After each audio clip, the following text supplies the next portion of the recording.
নমস্কার বন্ধুরা, কেমন আছেন আপনারা? আশা করি সকলে ভালো আছেন। জিএস রান্নাঘরে আপনাদেরকে জানাই স্বাগত। আবারও চলে এলাম আরেকটি রেসিপির সাথে। আজকে আমি তৈরি করব শীষ পালংয়ের চচ্চড়ি। তার জন্য এখানে শীষ পালং নিয়ে নিয়েছি। পালং শাকটাকে ভালো করে কেটে ধুয়ে পরিষ্কার করে নিয়েছি। আর এখানে নিয়েছি শিম, আলু, এখানে নিয়েছি লাল আলু, গাজর, মিষ্টি কুমড়ো আর বেগুন।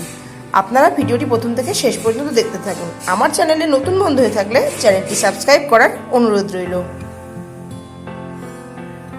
পালং শাক তৈরি করবার জন্য সবার প্রথমে কড়াইয়ে জল বসিয়ে দিয়েছি। জলটা বেশ গরমও হয়ে গেছে।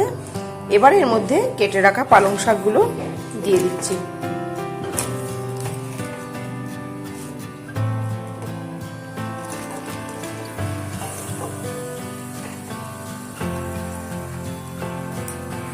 আর এর মধ্যে দিয়ে দিচ্ছি 1 চামচ লবণ।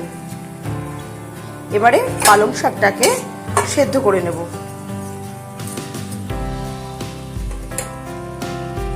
ফিরে এলাম কিছুক্ষণ পর। পালং শাকটা মোটামুটি সেদ্ধ করে নিয়েছি। এবারে একটা পাত্রে জল ঝরিয়ে শাকগুলো নামিয়ে নেব। আর পালং শাক সেদ্ধ করা জলটা কিন্তু আমি ফেলে দেব না, কেননা সেদ্ধ করা জলটা ফেলে দিলে পালং শাকের যে খাদ্যাগুণ সেটা নষ্ট হয়ে যাবে। তাই এই জলটা দিয়েই কিন্তু আমি পালং শাকটা রান্না করব। এটা একটা আলাদা বাটিতে আমি রেখে দেব। সেদ্ধ করে নেওয়ার পর কড়াইটা ভালো করে পরিষ্কার করে এর মধ্যে দিয়ে দিয়েছি সাদা তেল। এবারে কাঁচা বাদাম ভেজে নেব।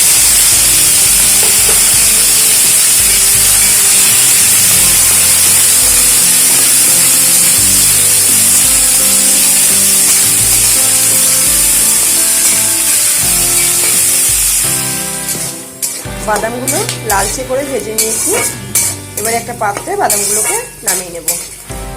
বাদাম ভেজে নেওয়ার পর কড়াইতে আরেকটু তেল আমি দিয়ে দিয়েছি।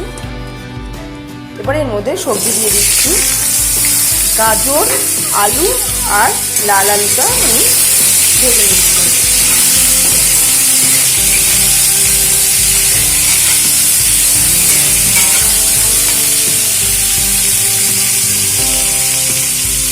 লবণ দিয়ে দিলাম।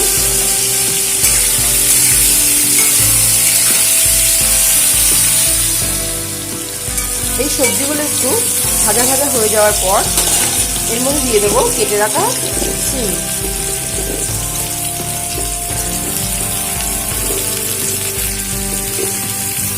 শিম আর বেগুন আমি দিয়ে দিচ্ছি এর মধ্যে।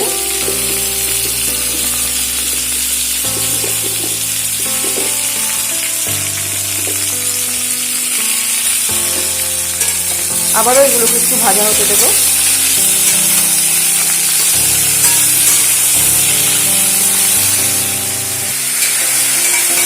শিম বেগুন দিয়ে ভেজে নেওয়ার পর এবারে এর মধ্যে কেটে রাখা মিষ্টি কুমড়ো দিয়ে দেব।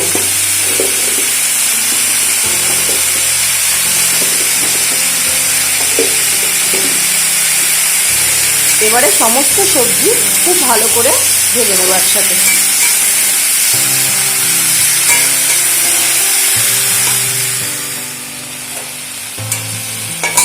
সমস্ত সবজি ভাজা হয়ে গেছে। এবারে এগুলোকে একটা পাত্রে নামিয়ে নেব।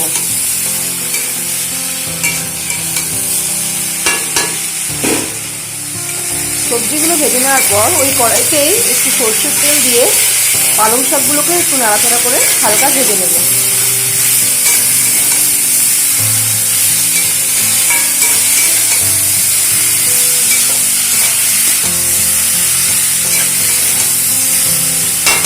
পালং শাক ভেজে নেওয়ার পর কড়াইতে আবারও সর্ষের তেল দিয়ে দিয়েছি। তেলটা ভালো মতো গরম হয়ে গেছে। ফোড়নে দিয়ে দিলাম রাঁধুনি, পাঁচফোড়ন, সাদা জিরে ও শুকনো লঙ্কা। ফোড়নটা একটু হালকা ভাজা হয়ে গেল। এবার এর মধ্যে দিয়ে দিচ্ছি পেস্ট করে রাখা আদা, রাঁধুনি বাটা ও সাদা জিরে আর কাঁচা লঙ্কা বাটা। কাঁচা লঙ্কা, আদা, রাঁধুনি ও জিরে আমি একসঙ্গে শিল নোড়ায় বেটে নিয়েছি। মশলাটাকে একটু ভেজে নিচ্ছি। মশলাটা ভাজা হয়ে গেছে। এবারে এর মধ্যে ভেজে রাখা সবজিগুলো দিয়ে দেবো।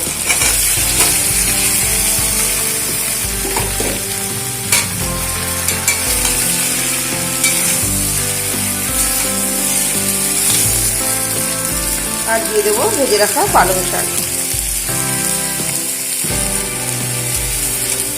সমস্ত মশলার সঙ্গে ভালো করে মিশিয়ে নিয়ে মিনিট 10 মতন কষিয়ে নেব।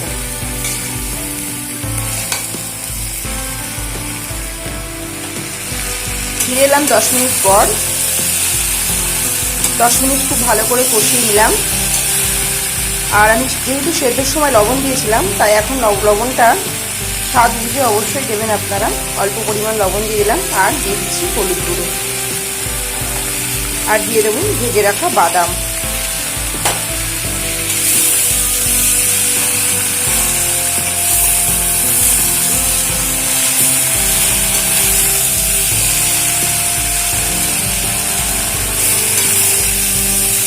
এবারে এর মধ্যে দিয়ে দেবো পালং শাক সেদ্ধ করা যে জলটা রেখে দিয়েছিলাম, সেই জলটা আমি দিয়ে দেবো।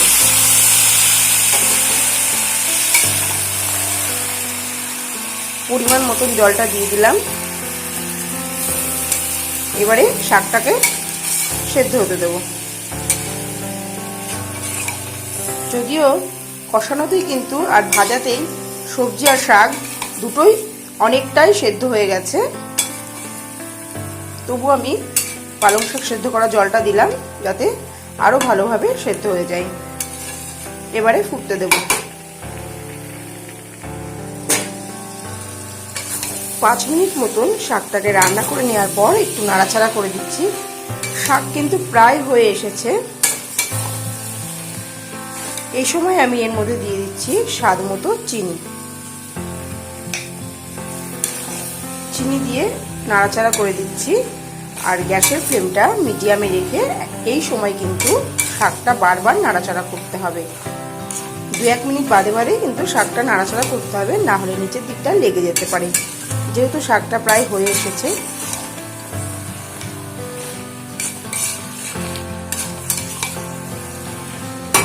এভাবেই আমি আরো 5 থেকে 6 মিনিট বারবার নাড়াচাড়া করে শাকটাকে রান্না করব।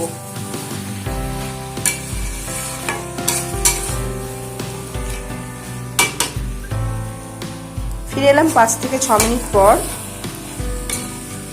শাকের রংটাই কিন্তু চেঞ্জ হয়ে গেছে আর শাকটা দেখে বোঝা যাচ্ছে কতটা সুন্দর হয়েছে। আপনারাও চাইলে কিন্তু যে কোনো ঘরোয়া অনুষ্ঠানে বা খিচুড়ির ভোগের সঙ্গে ল্যাবড়া বা পালং শাকের এই চচ্চড়িটা তৈরি করে নিতে পারেন। আশা করি সকলের খুব ভালো লাগবে। তো তৈরি হয়ে গেল পালং শাকের চচ্চড়ি বা ল্যাবড়া। আমার আজকের রেসিপি কেমন লাগলো আপনারা অবশ্যই জানাবেন। ভিডিওটি ভালো লাগলে শেয়ার করবেন। নিত্য নতুন রেসিপি পেতে আমার চ্যানেলটিকে সাবস্ক্রাইব করতে ভুলবেন না। আজকের মতো শেষ করছি এখানে। আবারও হাজির হয়ে যাব নতুন কোনো রেসিপির সাথে। ততক্ষণে ভালো থাকবেন, সুস্থ থাকবেন। ধন্যবাদ।